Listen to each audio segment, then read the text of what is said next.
69. The story of Snowtown within the land called the Changers Church Valley Reservation.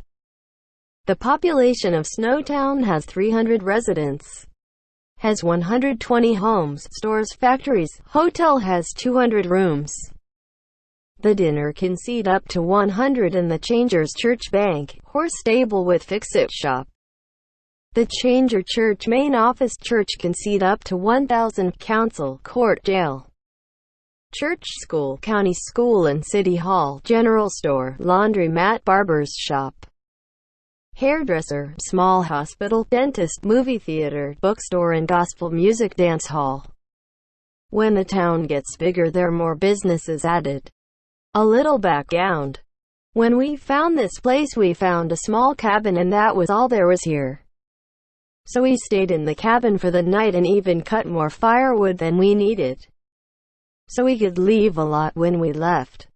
I went out in the morning. We had a snowstorm overnight and there was 2 feet of snow outside. I said, let us stay for a little while until the snow will pack down or warm up enough to melt. Everyone said that is a good idea, for it is way too cold and way too much snow to go out there today. So we kind of nicknamed this place Snowtown, and later on it stuck, for that is what we called it back then, and even today we still call it that. Every time we go there is snows, so that is why we call it that. Now 20 years later it is a good-sized town now, for we have built a big mall with everything inside now. The monorail comes right inside and lets everyone off.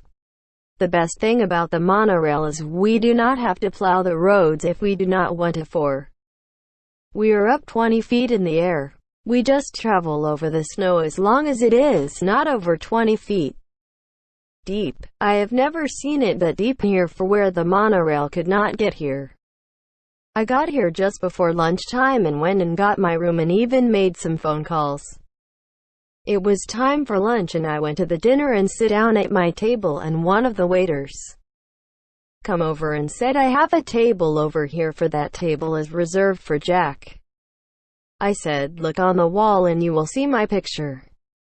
He looked over and see the picture and then looked at me and then said, what can I get you?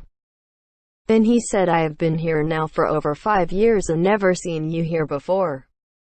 I said, has it been that long?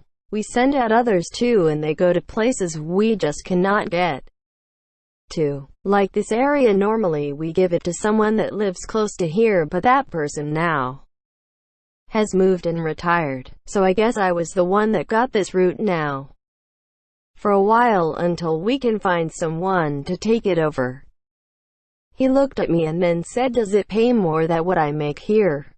What do you make here? He said, and then I said, not much more, and there is more to do with this job too.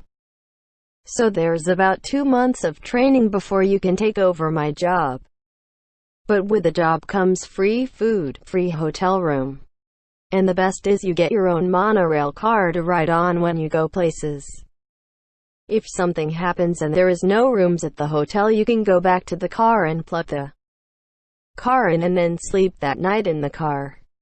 He said, so that means I would get a little more money, but I would not have to pay for anything within my job. I said, that is the way it works.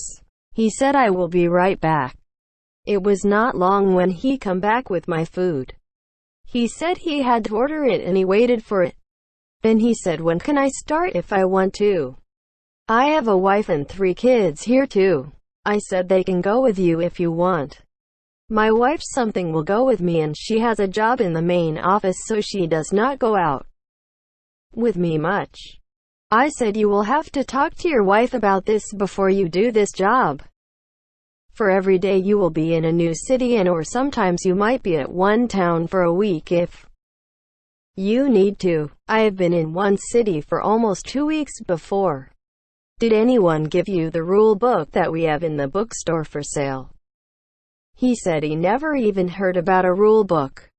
It is basically general information on what we do, and if you do something wrong you will even know what will happen before you even do it. He said, I will go and get one. I said, okay. He got up and went back to work. It was time to go to the courthouse and do my thing. I got there and went up to the desk and I pointed to my picture on the wall and he said, That was you. All your cases are on your desk and ready to go." I said thank you and went to my office. I got there and read my case files and then it was time to go to the courtroom. You know, sometimes things happen within some of the cities that are way out in nowhere's land. And then I have to deal with some people that come into town that do not belong here and try to stay. This was one of those towns. The first case is just that one that I do not like, for I have to send them to Tonediddle to get trained and get an ID so they can work in any town they would like to go to. That is, if there is a job there. I called his name and he stood up and behind him was 5 kids and his wife. I said, "Come down here and stand in front of the mic." He come down and then I said, "Okay, what is going on?" He explained everything to where his cabin had burned down and they had nowhere to go and they heard about this place, and when we got there they put us in jail and call your office to have someone come out and hear their case. I got the call and I was going to be out this way in 3 days anyway. So here we are. I said the way it works here is a lot different than it is out there. All of you, if you want to stay here and work, then all of you will have to go to the main office and get trained on jobs, and then we will find a job for you and your wife. We have schools for the children in every city. Then he said, "What we need is lumber to rebuild." I said that is not possible here, for we do not have a lumber yard or anything to build anything. If we need something done, we call in the construction company and they come out and build what we need. I think you will be better off here with 3 meals per day and even a job and then school for the children. Go and talk with your wife and see what she wants to do. It was not long when he come back down and said, "She said we will stay, for it will be easier to stay here than to go back and rebuild." I thought so. I will set it up and all of you will go to Tonediddle and get free training. Then when you get to the town you will live in, you can enroll the kids in school of your choice. There is 2 schools. He looked at her and she said, "Okay, so when can we leave?" I said, "Just as soon as I can get it set up. In the meantime, we will get you a hotel room instead of the jail."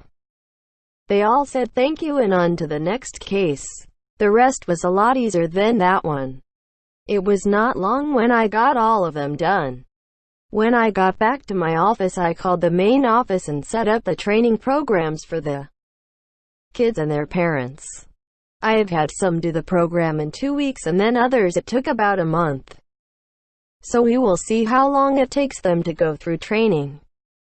The office called me back and they have everything set up and they can leave on the monorail when I leave to come back home. I said, "Okay, that will work." I went back into the courtroom and talked to them and the police officer that had brought them. He said, "Okay, follow me and we will get you fed and then you can be ready to leave on the next train or off here." I said, "I will not see you on the train, for I have my own car. But I will see when we get into the city." They all say thank you and went on their way. I turned in the paperwork and then got ready to go. I went down to the dinner and got some dinner and then headed to the monorail. When I got there, I got on my car and they hooked it up and away we went. I will see you in the next town. Written by Jack.